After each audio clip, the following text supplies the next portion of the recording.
하나님과 인간관계를 성경에는 다양하게 표현해요. 우리 이해를 돕기 위해서 제일 많이 쓰는 게 뭐죠? 부자, 그러니까 부모, 자식, 아들과 아버지로서 많이 그려내요. 그래야 이해되니까. 사람이 결혼을 해서 자녀를 낳으면 하나님의 심정을 조금씩 이해하게 돼요. 왜? 그전에는 몰라요. 부모의 심정을. 그러다가 하나님 아버지는 나도 이 정도인데 하나님 아버지는 더 하겠구나.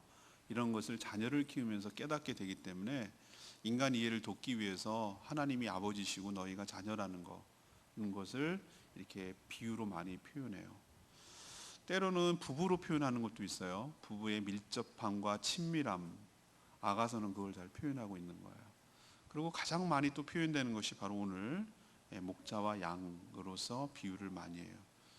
우리는 양을 잘 키우지 않아서 그렇죠. 그렇지만 이스라엘은 목축업이 발달되어 있기 때문에 이 목자와 양을 비유로 하면 굉장히 실감나요. 일상에서 자주 보기 때문에. 우리는 뭘로 비유하는 게 더 좋을까요? 제주도는 아마 돼지, 개, 닭 뭐 이렇게 비유해도 더 실감날지 몰라요. 그만큼 하나님과 우리의 관계를 잘 설정하는 비유라고 생각되는데, 양과 목자가 왜 실감나냐면은 오늘도 양의 특징에 대해서 얘기했지만 양이 굉장히 연약해요. 방어 기제가 없어요. 공격할 수 있는 것도 없고요. 약해요. 근데 또 약한 데에 비해서 고집이 세요. 고집이 세요.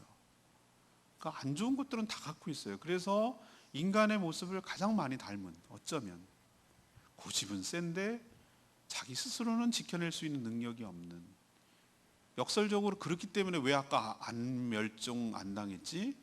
그렇기 때문에 목자의 도움이 필요하고요. 목자가 돌봤기 때문에 여태까지, 사람이 돌봤기 때문에 여태까지 살아남은 것이라고 저는 생각이 돼요. 우리도 저는 똑같다고 생각해요. 우리가 바로 양들인데 너무나 연약하고 부족하고 고집까지 세고 이렇지만 오늘 내가 숨쉬고 사는 이유가 목자 되신 하나님께서 우리를 돌보시고 먹이시고 인도하고 계시기 때문인 줄로 믿습니다. 이따 시편 23편을 한번 읽어볼 건데요. 시편에는 23편이 대표적으로 목자와 양을 설명한 것이라면 에스겔, 이렇게 긴 에스겔 중에 이 34장, 여러분들이 오늘 반 중간을 읽었지만 이 34장을 뭐라고 지칭하냐면 목자의 장이다 이렇게 지칭을 해요. 그 목자와 양과의 관계를 통해서 우리와 하나님과의 관계를 잘 설명하고 있는 이 에스겔 본문이기 때문에 그래요. 그래서 오늘 읽은 대로 오늘 세 가지를 얘기할 건데요. 이 양들, 그러니까 우리죠. 양을 우리라고 생각하면 돼요. 이 양들이 처한 현재의 문제점이 뭔가, 곧 우리의 문제점이고 우리의 문제이기도 하고 우리의 형편이기도 해요. 그럼 하나님께서 이 문제를 해결해 주시기 위하여 해결책은 뭔가, 마지막으로는 하나님이 이 해결책으로 제시해서 시행을 하셨을 때 얻는 결과는 뭔가, 어떻게 우리 문제와 형편이 달라지는가, 이것을 통해서 여러분의 삶이 진정한 목자를 만나 온전히 회복되고 달라지는 역사가 여러분 가운데 있게 되기를 간절히 바랍니다. 자, 첫 번째로 우리가 얘기할 것은요, 이 양떼, 곧 우리죠. 우리의 문제는, 가장 큰 문제는 제대로 된 목자가 없다는 게 우리의 인생의 가장 큰 문제예요. 제대로 된 목자가 없기 때문에 그래요. 목자가 있기는 해요. 형식적으로는. 여기서 목자라고 말하는 것은 여러 가지 지도자들을 말하는 거예요. 그러니까 목자 그러면은 우리 교회는 가정교회를 하기 때문에 목장마다 목자가 있거든요. 되게 불편하게 느껴져요. 자기 얘기하는 적 뜨끔뜨끔해요.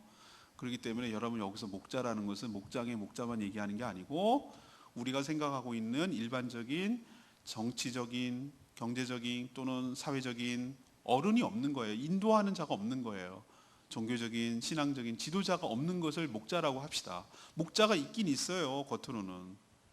그렇지만 그 목자들이 전부 다 한결같이 자기들만 위하는 무책임한 그런 목자들만 있기 때문에 오히려 없느니만 못한, 그게 훨씬 더 큰 문제를 야기하는, 더 큰 문제가 되는 그런 상황이기 때문에 양들의 형편이 너무 불쌍하고 가련하고 처참한 거예요. 오늘 하나님께서 이스라엘 백성들이 자기 양떼거든요. 그 양떼를 잘 먹이고 하라고 목자를 세워가지고 해놨더니만 하는 짓이 뭔지 아세요? 그게 오늘 읽지는 않았습니다만 앞에 부분 34장 초반에 그게 나와 있어요. 초반에 뭐라고 나와 있냐면 3절에 보세요. 2절에 나와 있나요?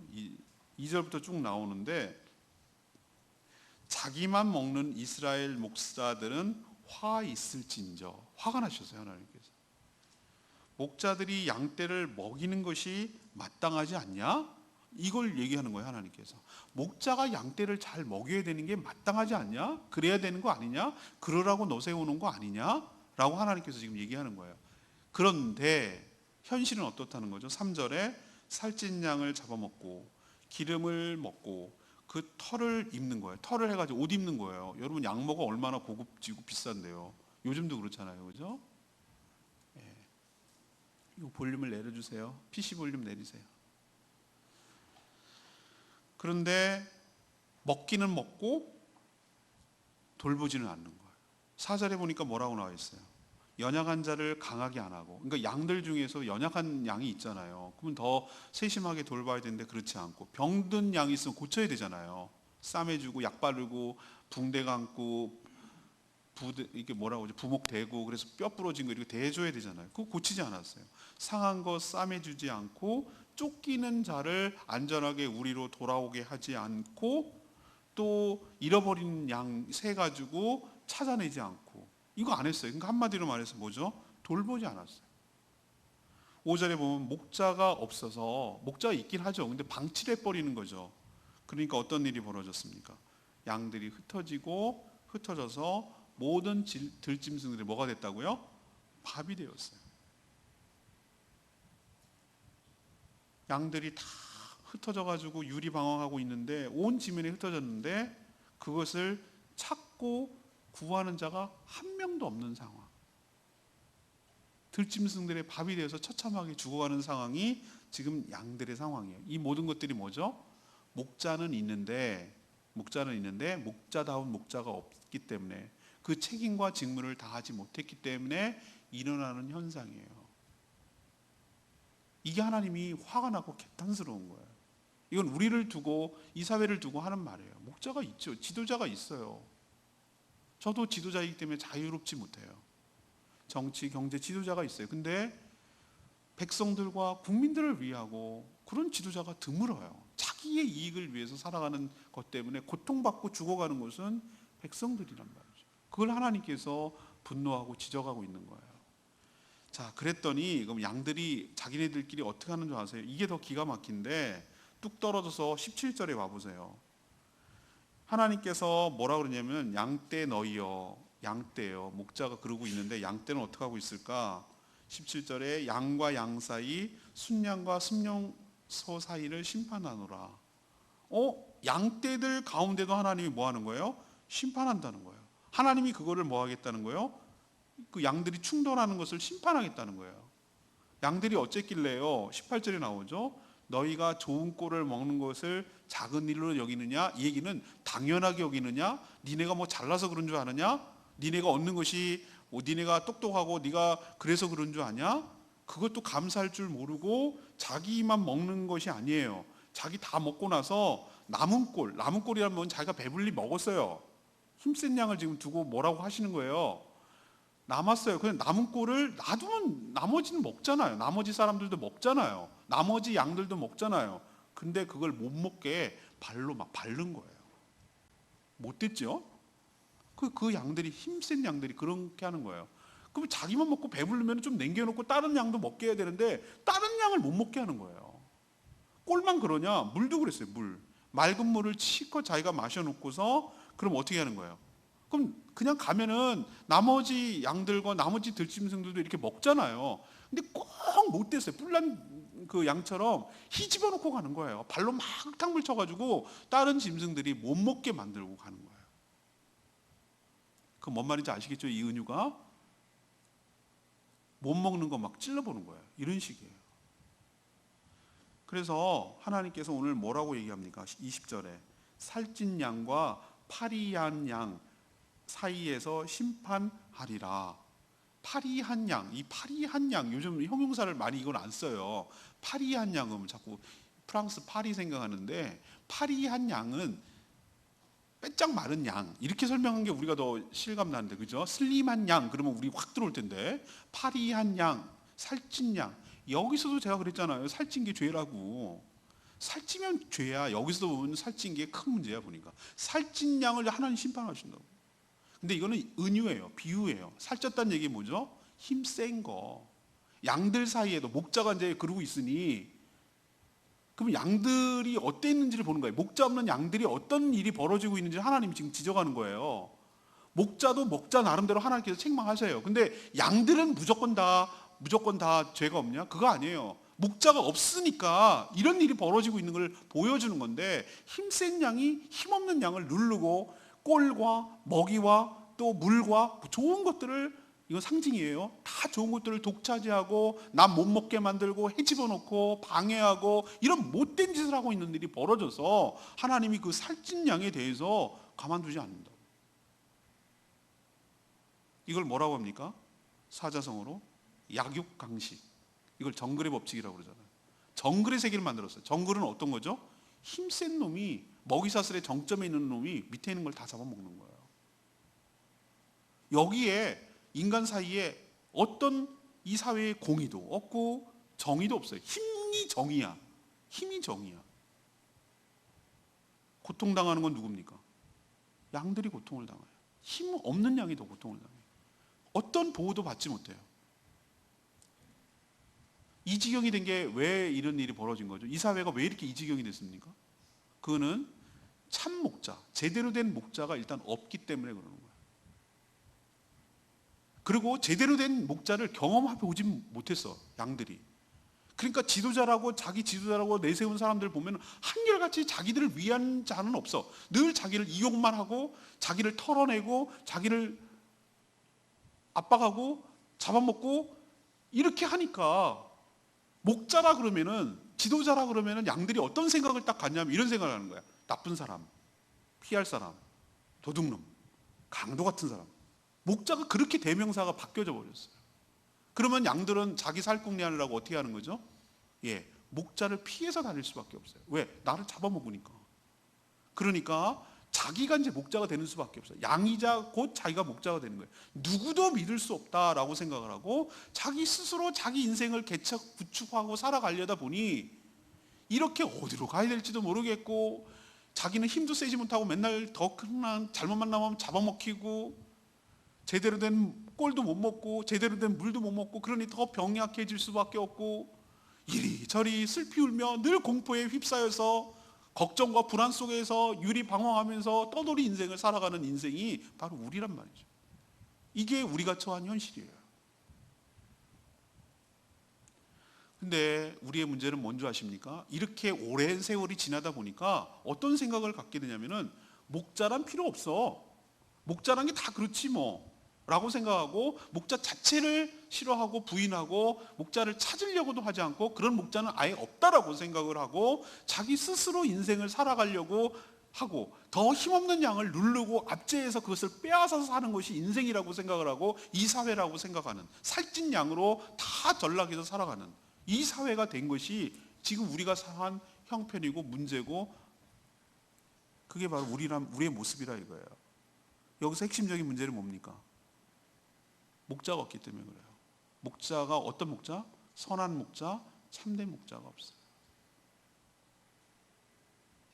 여러분의 인생이 달라지기 위해서는, 이 사회가 달라지기 위해서는 정말로 양들을 위하고 생각하는 참 목자가 있어야 될 줄로 알고, 여러분의 인생이 달라지기 위해서는 그런 목자를 만나서 그 보호 아래 들어가야만 해결될 줄로 믿습니다. 그럼 하나님의 해결책은 뭐냐 이거예요. 하나님의 해결책은 23절에 보니까 한 목자를 세워서, 한 명의 목자를 세워서 그 양떼를 구해내시는 것이 하나님의 계획이에요. 아니, 이런 지경이면 목자가 여럿 있어야 되지 않겠어요? 근데 하나님은 한 목자를 세운다고 그랬어요. 하나님이 일단 8절에 보니까 엄청나게 이 거짓 목자들, 양이나 잡아먹는 무책임한 목자들을 막 책망하고 있는 것을 보세요. 34장 8절에 이렇게 얘기했어요. 주 여호와의 말씀, 내가 나의 삶을 두고 맹세하는. 이 얘기는 이런 관용적인 표현은 어떤 표현이라고 그랬어요? 하나님이 너무너무 화가 나가지고 굳은 각오와 결심을 할 때, 반드시 내가 하겠다는 의지를 표명할 때 이런 표현을 쓰는 거예요. 자신의 삶을 두고 맹세한대요. 그럼 반드시 하겠다는 거예요. 근데 뭐라 그럽니까? 내 양떼. 누구의 양떼? 내 양떼. 하나님의 양떼라고 그랬어요. 하나님의 양떼예요. 내 사람들의 양떼가 아니라 하나님의 양떼예요. 그냥 맡긴 거거든요. 내 양떼를 노략거리가 되게 하고, 남이 잡아먹게 하는 노략거리가 되게 하고, 모든 들짐승들의 밥이 되게 한 목자 된 것은, 이런 상황이 벌어진 것은 뭐가 없기 때문이다? 목자가 없기 때문이다라고 진단하고 있잖아요. 내 목자들이 내 양을 찾지 않고 자기만 먹이고 내 양떼를 먹이지 아니하였도다. 이래서 이런 문제가 생겼다라고 하나님이 문제를 진단하고 책망하고 계시잖아요. 그래서 9절에 너네 내 말 잘 들어라. 하나님께서 지금 심판하는 거예요. 10절에 내 목자들을 내가 대적하겠다. 어머 세상에, 하나님이 자기 편인 줄 알았던, 맡겨놨던 그 목자들을 대적하겠대요. 원수 삼겠다 이거예요. 타도의 대상으로 여기겠다 그 말이에요. 이제 죽었어요. 이제 목자들. 양떼를 그들의 손에서 찾으리니, 그들한테 맡기는 게 아니라 오히려 그들 손에서 빼앗는 거예요. 찾겠다는 거예요. 도로 찾는 거예요. 더 이상 목자들이 양을 먹이지 못할 뿐만 아니라 직무를 박탈하겠다는 거예요. 지도자의 삶을 살지 못하도록 박탈하고, 그들이 다시는 자기도 먹이지 못하고 자기 먹을 거리도 없게 만들겠다. 내 양을 그들의 입에서, 먹고 있는 그것조차도 이제 더 이상 못 먹도록 빼앗아 버리겠다. 이게 하나님의 심판이에요. 그러면 좋아요. 거기까지 갔으면 양의 문제가 해결됩니까? 아니에요. 그렇게 해도 해결되지 않아요. 여전히 양들은 유리방황하고 있을 거거든요. 그럼 하나님의 진짜 대안은 뭔가? 하나님의 처방은 뭔가? 하나님의 해결책은 뭔가? 하나님이 15절에 이런 얘기를 하셨어요. 내가 안 되겠다. 얘네들한테 맡겨놨더니 도저히 안 되겠다. 그래서 15절에 내가 친히 나의 양의 뭐가 되겠다? 목자가 되겠다. 이 얘기는 하나님이 친히 이 양떼들, 자신의 양떼들의 목자가 돼서 친히 그 양떼들을 거느리고 먹이겠다라고 하나님이 선언하셨어요. 근데 그 뒤에 또 나오는 구절이 있어요. 24절에 뭐라고 나오냐면 23절에 내가 한 목자를 그들 위에 세워서 먹이게 할 건데 그는 뭐다? 내 종 무엇이다? 다윗이다. 그가 그들을 먹이고 그들의 목자가 될 거다. 나 여호와는 그들의 하나님이 되고 내 종 다윗은 그들 중에 왕이 되리라. 이게 하나님의 계획이거든요. 근데 여러분 이거를 성경을 잘 해석해야 되는 거예요. 이게 참 어려운 말이에요. 이런 조합을 다 충족시키기가 참 어려워요. 왜 어렵죠? 여기서 다윗은 이미 죽었어요. 에스겔 시대가 BC 586년, 거의 600년이 가까워오거든요. 500년이면 점점 줄면 500년이 되겠죠. 예수님 오시기 전에. 그러면은 다윗 왕이 활동하던 시대는 언제인 줄 아세요? BC 기원전 900에서 1000년이 1000년 그 사이에. 그러면 이 에스겔과 적어도 몇백 년, 500년의 갭이 있어요. 500년의 차이가 있어요. 조선 초, 조선 말, 고려 초, 고려 말 정도의 갭이 있다 이 말이에요. 그러면 여기서 다윗은 죽었던 다윗이 다시 태어난다는 의미가 아니에요. 여기서 다윗은 뭐냐면은 다윗과 맺은 언약이 있거든요. 너의 후손 중에서 내가 구할 자를, 너의 후손 중에서 메시아가 나올 거란 얘기를 다윗과 얘기를 했어요. 하나님께서. 여기서 다윗을 언급되는 이유는 하나님이 그 언약을 다시 끌어내는 거예요. 여기서 다윗은 죽었던 다윗을 부활한다는 개념이 아니라 다윗과 맺은 언약에 따라 다윗의 후손 가운데 이 목자를 세우도록 하겠다는 뜻이에요. 자, 그럼 세 가지 조합이 맞아야 됩니다. 자, 그 한 목자를 세우는데 하나님이 친히 자신이 목자가 되겠다고 그랬어요. 그 목자는 하나님이셔야 돼요. 또 근데 하나님은 내 종 다윗이라고 표현했어요. 그 하나님이 또 하나님이 아니라 하나님의 종이어야 돼요. 그리고 또 그 다윗의 후손이어야 돼요. 이 세 가지를 다 조합을 딱 맞아 떨어지게 할 수 있는 자는 누구밖에 없습니까? 예수 그리스도밖에 없습니다. 그 500년 전에 하나님은 벌써 뭘 생각하고 계셨죠? 예수 그리스도를 한 목자로 세울 준비와 계획을, 플랜을, 구원 계획을 갖고 계셨다는 것을 여기서도 알 수 있는 줄로 압니다. 그럼 하나님께서 생각한 한 목자는 누구라는 얘기예요? 예수 그리스도고, 그분이 오셔야만, 그분을 만나야만 진정한 나의 참 목자가 되고, 그분은 목자 수준으로 끝나는 것이 아니라 오늘 24절에 보니까 그는 그들의 뭐가 되고 왕이 된다, 통치자가 된다는 것을 보여줘요. 우리는 통치자 그러면 늘 좋지 않은 통치자, 독재자만 봐왔거든요. 독재자만 봐왔기 때문에 왕 그러면 좋지 않아요. 여태까지 좋은 왕 여러분 있었어요? 세종대왕이요? 세종대왕도 정적이 얼마나 많았는데요. 정조요? 독살해서 죽었다는 소리 있잖아요. 왕도 많이, 영화도 많이 만들었잖아요. 역대 왕 중에서 우리나라에서 좋았던 왕이 어디 있습니까? 태평성대를 이뤘던 왕이 어디 있었나요? 아니, 인류 역사를 통틀어 가지고 그렇게 왕이 모든 인류의 모든 문제를 해결해 준 왕이 세상에 어디 있었나요? 한 번도 경험해 보지 못했어요. 왜? 그는 앞에서 말한 그 왕이거든요. 자기밖에 모르고 대중을 이용하고 그런 거잖아요.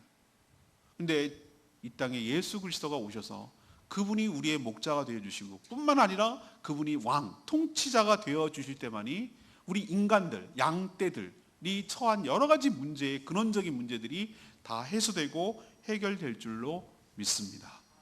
그분이 오셔서 뭐 할 겁니까? 선한 목자 되신 예수 그리스도가 오셔서, 예수님은 자기를 선한 목자라고 그랬어요. 요한복음 10장 12절에 자기를 나는 선한 목자라. 선한 목자라는 근거가 뭐냐고요? 그냥 자기가 선한 목자라 그러면 선한 목자가 되는 건가요? 선한 목자의 특징은 무엇입니까? 우리는 선 그러면은 우리 자꾸 도덕적으로 생각하거든요. 양 입장에서 선은 무엇이죠? 양들을 구해내고 양들을 돌보는 것인데, 어느 정도까지? 나는 선한 목자라. 나는 양을 위하여 나의 목숨을 버리거니와. 어느 목자가 자기 목숨을 버려서 양을 구하는 목자가 어디 있습니까? 근데 예수님은 왜 선한 목자라고 자기 스스로 얘기하고 그 말이 맞느냐 하면은, 그 양들을 구하기 위해서 자기 목숨까지 버려가면서 그 양들을 구원한 분이기 때문에 십자가에서 죽으셔서 그분이 선한 목자인 줄로 믿습니다. 그러면 예수님 오시기 전에 500년 전 얘기인데, 예수님이 오셔서 뭘 할지를 벌써 다 기록해 놓고 있어요. 여러분 12절 가보세요. 12절 1절부터 가면은 이런 얘기를 하나님께서, 양들 진짜 목자가 오면 어떤 일이 벌어지는지를 보여주는 거예요. 내가 내 양을 뭐하고 뭐하되 찾고 찾되. 옛날에 악한 목자들, 싹군 목자들은 어떻게 했습니까? 양들을 잃어버리든지 어디 갔든지 찾지도 않았어요. 근데 왜 찾고 찾되라고 표현합니까? 왜 중복을 씁니까? 반드시 찾는다는 의지를 표명하기 위해서 동사를 반복하는 거예요. 찾고 또 찾되. 12절 목자가 양 가운데 있는 날에 양이 흩어졌으면 그때를 찾는 것 같이 내 양떼를 뭐해서 찾아서 반드시 찾는다는 거예요. 흐리고 캄캄한 날, 이게 상징적인 거예요. 인생이 우울하고 힘들고 고난에 처해 있던 양떼들을, 그리고 흩어졌던 모든 곳에서, 곳곳에 흩어졌던 그곳에서 뭐 하리라? 건져내리라. 동사를 위주로 잘 보시면 돼요.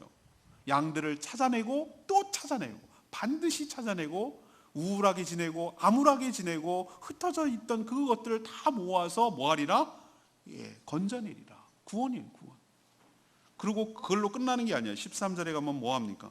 모아가지고 만민 가운데서 끌어내는 거예요. 모아가지고 여러 백성들 가운데 내 양떼들을 모아서 본토, 하나님의 약속의 땅, 천국이라고 할 수 있겠죠.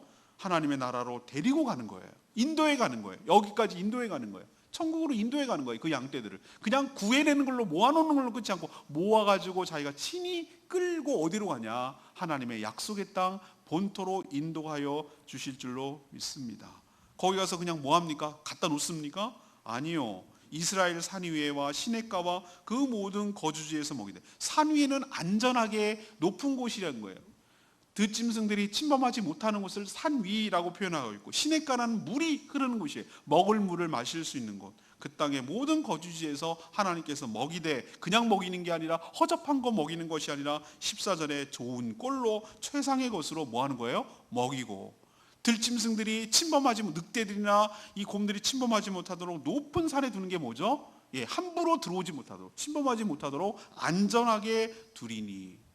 그런 좋은 우리에서 양들이 뭐 하고 있는 걸 볼 수 있죠. 옛날에는 도망가고 숨고 눈치 보고 막 쫓기기 바빴는데, 14절에 그런 안전한 환경, 좋은 환경에 양들이 있으니까 하는 일이 좋은 우리에서 누워있는 거예요. 누워있는 게 뭘 의미합니까? 양들이 언제 누워있습니까? 모든 것이 편안할 때. 우리도 언제 두 다리 쭉 뻗고 잡니까? 모든 근심이 없고 그럴 때, 그 마음이 편안할 때, 표현이 안심이 될 때 표현이 누워 두 다리 쭉 뻗고 잔다고 그러잖아요. 양들이 비로소 이런 쭉 뻗고 잘 수 있는 환경이 조성되는 것이에요. 자, 하나님께서 우리 인생의 처방, 우리 인간들 사이에서의 문제점을 해결하기 위해서 다른 방법을 취하실 수 있으면 그랬을 거예요. 근데 하나님의 처방이 가장 안전하고 확실한 것인 줄로 압니다.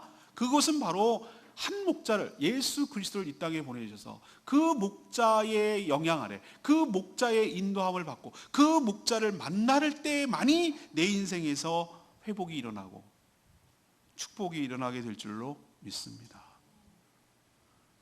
지금도 세상에는 유리방황하는 양들이 얼마나 많은지 몰라요. 자기의 문제가 왜 그런지도 몰라요. 그런 목자가 있는지조차 몰라요. 그냥 자기보다 센 놈 오면은 막 빌붙어가지고 아양 떨어서 살거나 아니면은 도망가거나, 양들끼리 막 약한 것들이 뭉쳐가지고 막 센 척하면서 대들거나, 그게 그 약한 양들, 그렇지만 그게 자기가 마음대로 됩니까? 더 센 거, 더 교활하고 더 악한 그런 것들에 의해서 늘 당하고 늘 죽고 늘 피해보고, 그래서 늘 두렵고 늘 트라우마가 생기고 늘 공포에 살고 늘 근심 걱정이고, 한 번도 발 뻗고 눈 붙이고 잔 적이 없어. 늘 누가 잡아먹을까, 늘 그렇게 살아가는 게 인생 아닌가요? 우리는 그걸 먼저 알았기 때문에 경험했어요. 이렇게 해서는 해결이 안 되는구나. 어디도 내 편하게 쉴 곳이 없구나. 이걸 깨닫고 참 목자 대신, 그 한 목자 대신 하나님이 보내신 그분, 자기 목숨을 버려서까지 양떼를 구해내고 본토로 인도하고 좋은 꼴을 먹이고 내가 두 다리 쭉 뻗고 잘 수 있도록 안심이 되도록 하게 하는 그 목자 예수 그리스도를 만날 때만이 내 인생이 해결되고 저들의 인생도 해결되고 우리 이 사회, 양떼들이 모여 사는 이 사회도, 이 세상도의 문제도 해결될 줄로 믿습니다. 그래서 예수 그리스도가 이 세상의 소망이라고 말하는 이유가 거기 있는 거예요. 그냥 하기 좋은 말이 아니에요. 실제적인 말이에요. 그분을 만나야, 그 참된 목자를 만나야 내 인생이 바꿔진다고. 비로소 내가 안심을 하고 잘 수 있고, 비로소 내가 꼴다운 꼴을 먹고 물다운 물을 먹고 남을 잡아먹으려고 하는 모든 것으로부터 안심하고 살아갈 수가 있는 것이에요. 이게 구원이고, 이게 주님을 만났을 때의 축복이고 은혜예요. 여러분도 이런 축복과 은혜를 경험하게 되기를 간절히 소망합니다. 우리는 먼저 믿었으니까 이 좋은 소식을 모르는 사람들에게 알리는 게, 그게 전도예요. 그렇게 살지 않아도 돼. 여기 진짜 이가 있어. 네가 생각하는 그런 목자가 아니야. 널 부려먹고 널 잡아먹는 그런 목자 경험하면 맨날 그런 목자만 경험했지. 아니야, 이분은 달라. 나도 그런 줄 알았어. 처음엔 반신반의했지. 근데 이분을 만나니까 내 인생이 달라졌어. 진짜야, 이분은. 내가 그분을 만난 뒤부터 내가 평안하게 살 수가 있어. 두려움이 사라지고 무서움이 사라지고 안심이 되더라. 그분이 나를 인도해 갈 거를 알고 본토로 나를 이끌어 갈 것을 내가 알기 때문에 그렇게 신뢰가 가고 든든하더라. 그때부터 내가 살이 찌기 시작했어. 그때부터 내가 평안히 눕게 됐어 라고 소개해주고 알려주는 것을 전도라고 말하는 거예요. 그러려면 여러분이 먼저 그 은혜와 은택을 만끽하고 누려야 될 줄로 믿습니다. 나도 경험해보지 못한 거, 나도 알지 못하는 것을 남들에게 소개하는 건 거짓말이에요. 안 믿어. 나도 확신이 안 드는데, 나도 그걸 경험해보지, 남한테 어떻게 얘기를 하겠어요? 여러분이 먼저 그걸 누리셔야 될 줄로 믿습니다. 신뢰하셔야 돼요. 저분이 나를 모든 것을 책임져 주는 줄 알고 나의 목을 내놔야 돼요. 주님께 내놓으면 그분이 나를 잡아먹는 분이 아니라 나를 위해서 죽기까지 사랑하신 분이기 때문에 나의 모든 일생을 책임지시고 가장 좋은, 베스트 웨이, 가장 좋은 길로 여러분의 삶을 인도해 가실 줄로 믿습니다. 그것을 누리는 복된 인생 되기를 축복합니다.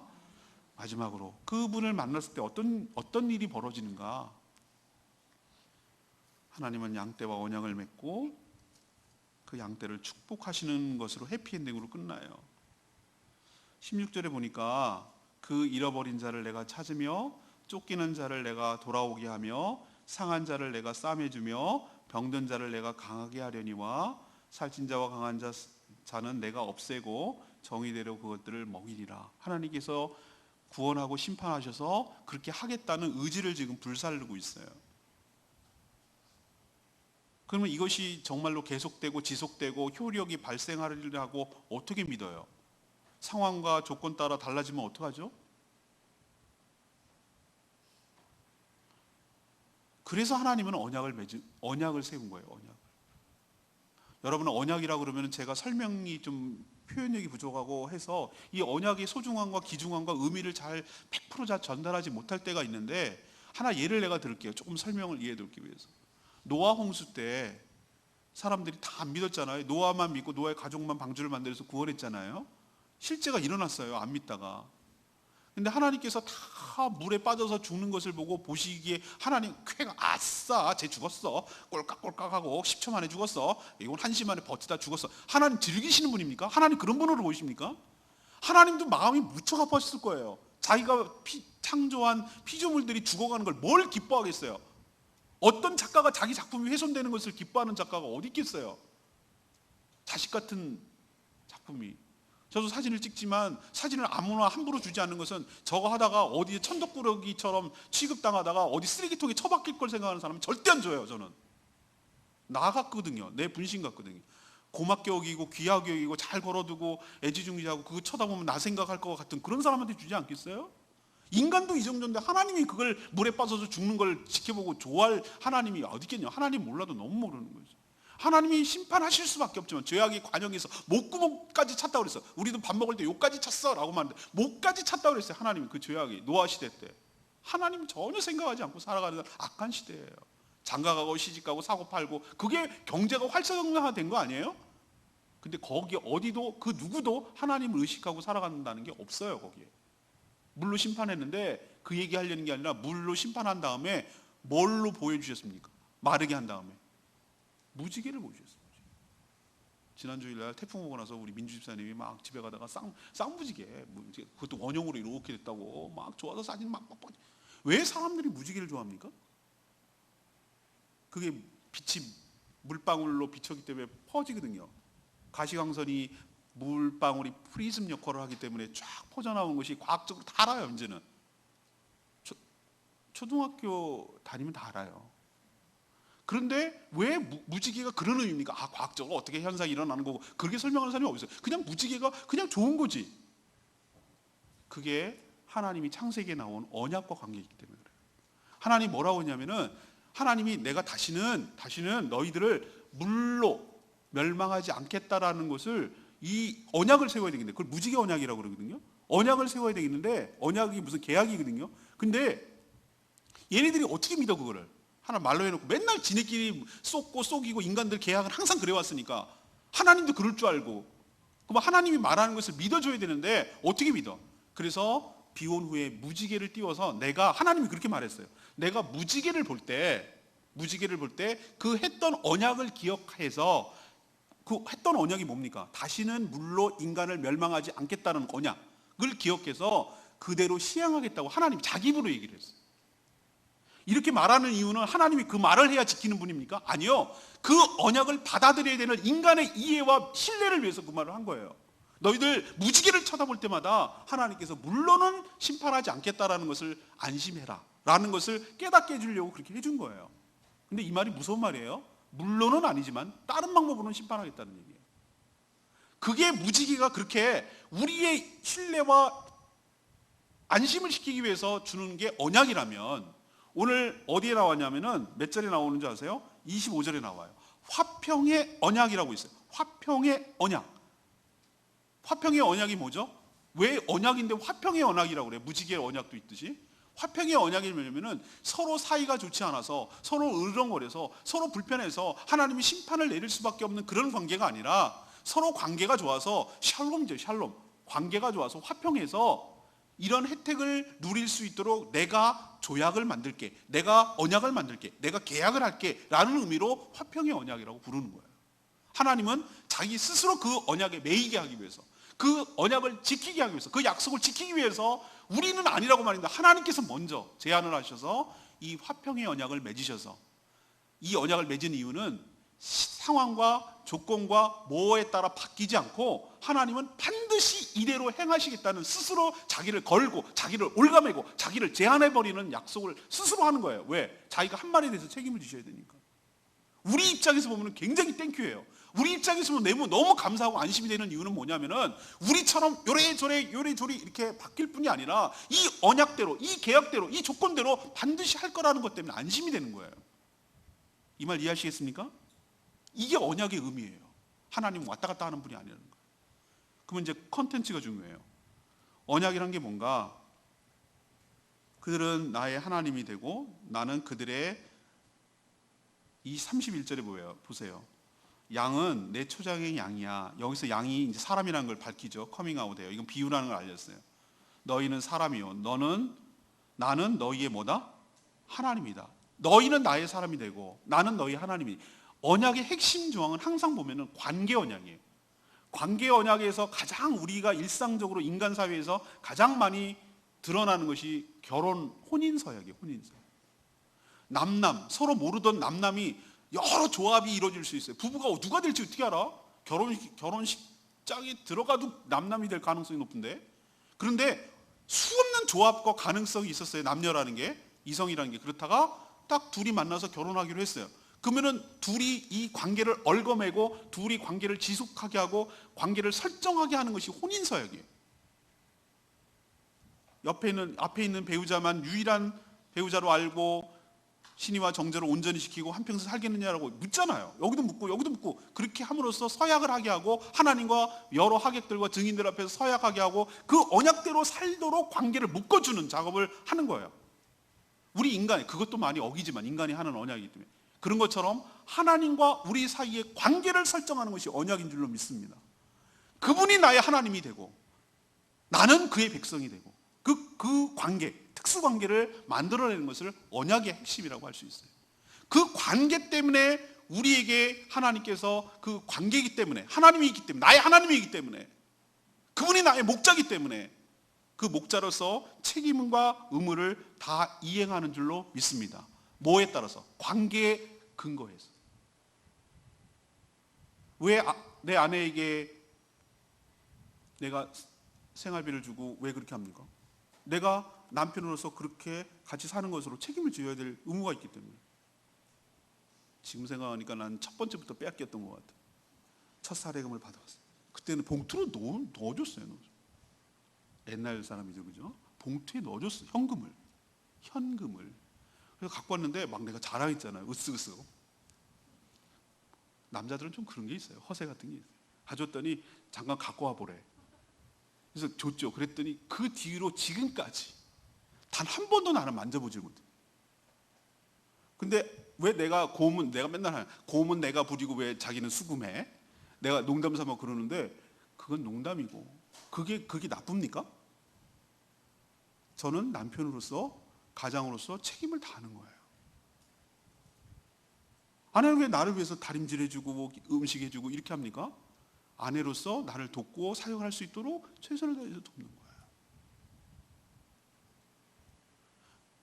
관계의 언약이 설정됐기 때문에 관계에 따른 책임과 의무를 다하는 거예요. 제 말 아시겠어요? 하나님은 그 관계를 설정했기 때문에 거기에 맞도록 책임과 의무를 지금 다하고 이행하실 거예요. 그럼 그 이행이 뭐냐고요? 25절에 나와요. 25절에 뭐가 나오죠?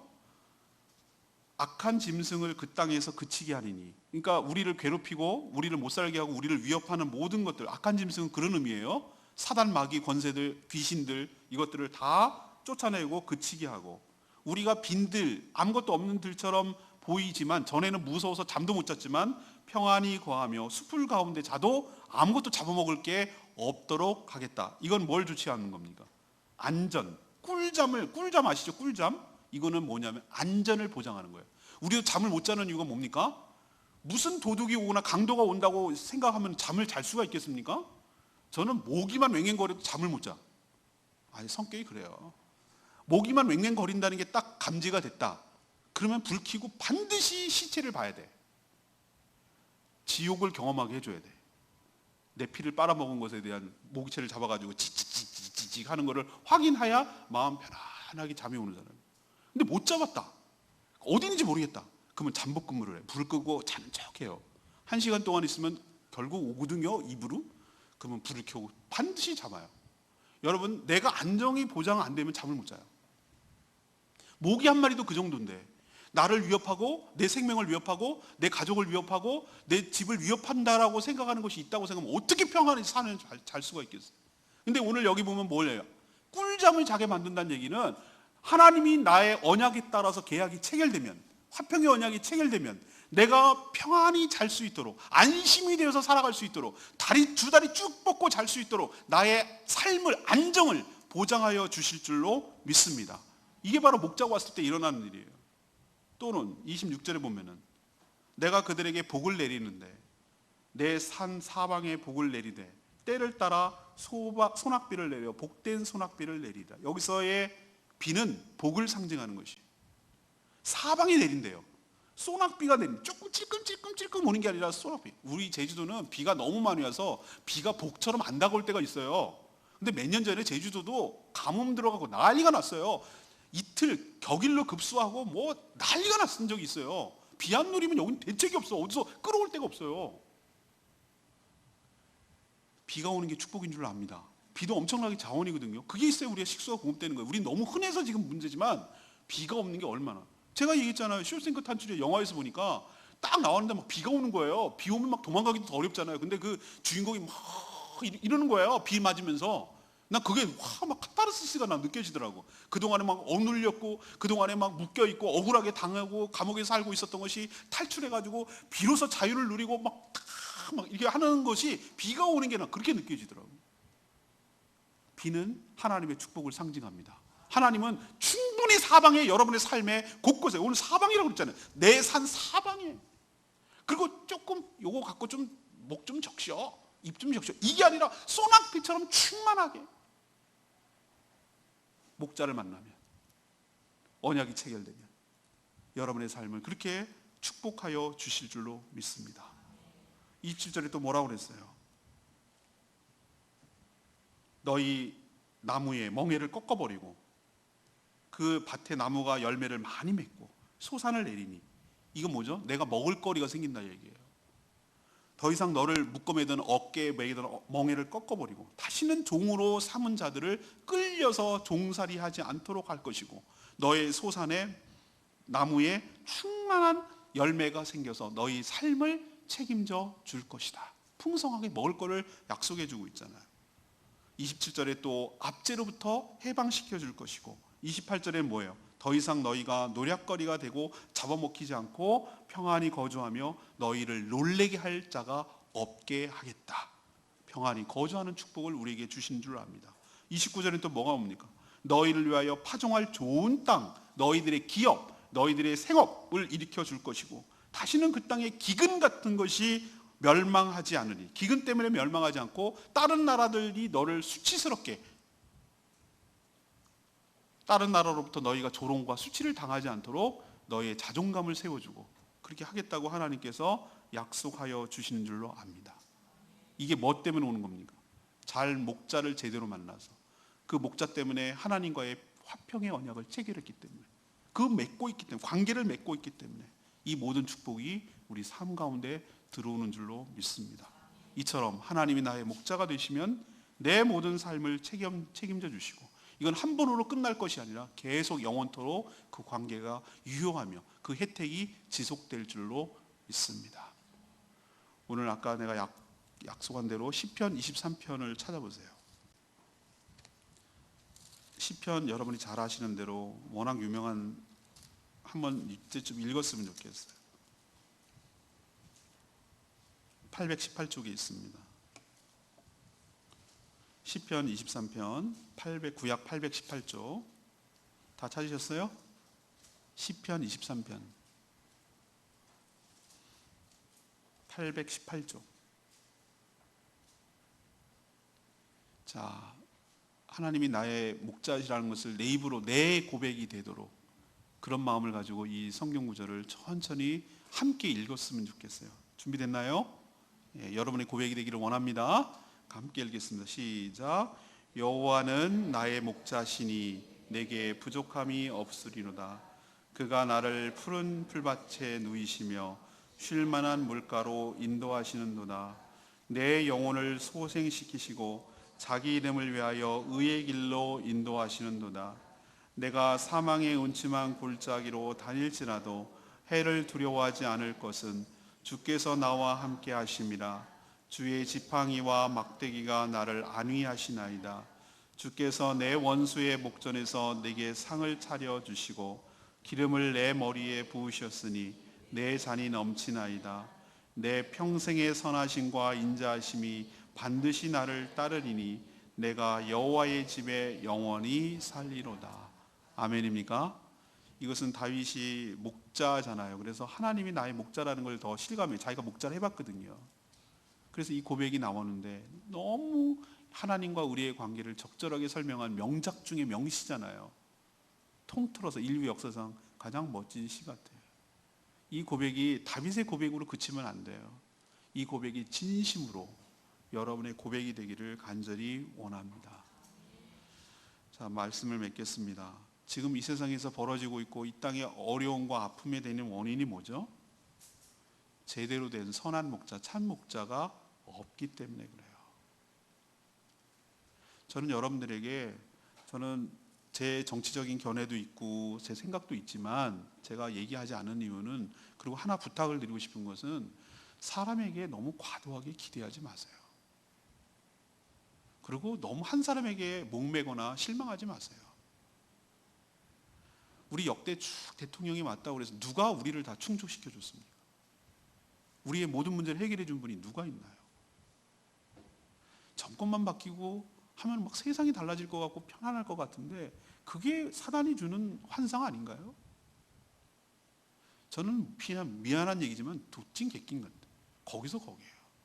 여러분, 너무 과도하게 정치가 바뀌면 뭐가 달라질 거라고 생각하는 분들에게 권합니다. 그분은 안 믿는 분은 그렇게 말할 수 있어요. 근데 여러분이 신앙이 있는 분이라면 오늘 말씀을 좀 잘 귀담아 들으세요. 누가 지도자가 되어도 완벽한 사람 없어요. 이 땅에 참 선한 목자 되신 예수 그리스도가 통치해야 이 인간의 모든 문제가 근본적으로, 근원적으로 해결될 줄로 믿습니다.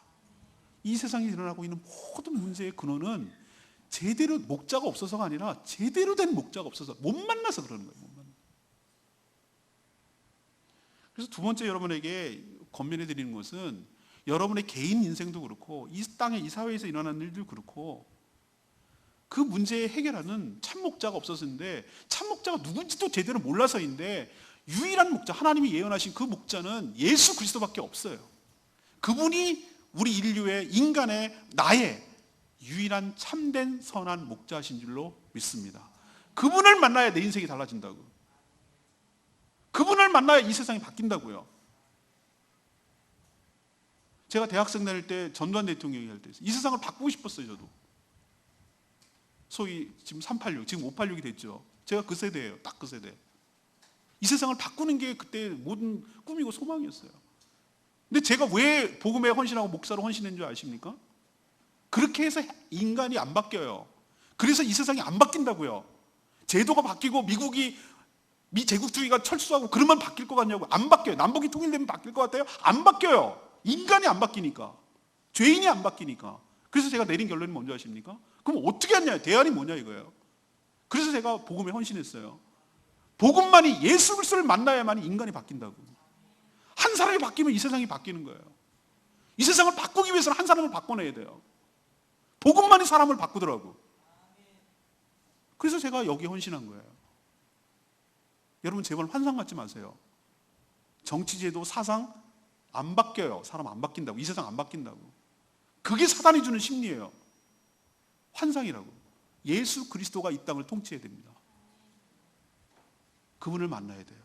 내 인생의 주인이 바뀌어야 돼요. 그분으로 바뀌어야 돼요. 그래야 비로소 모든 불안감, 걱정, 결핍, 궁핍, 눈물, 질병, 깨짐, 이런 것들이 다 해결되고 진정한 평안과 안식을 누리게 될 줄로 믿습니다. 마지막으로 뭡니까? 내가 방금 얘기했잖아요. 제대로 된 목자 만나면 내 인생 달라진다고.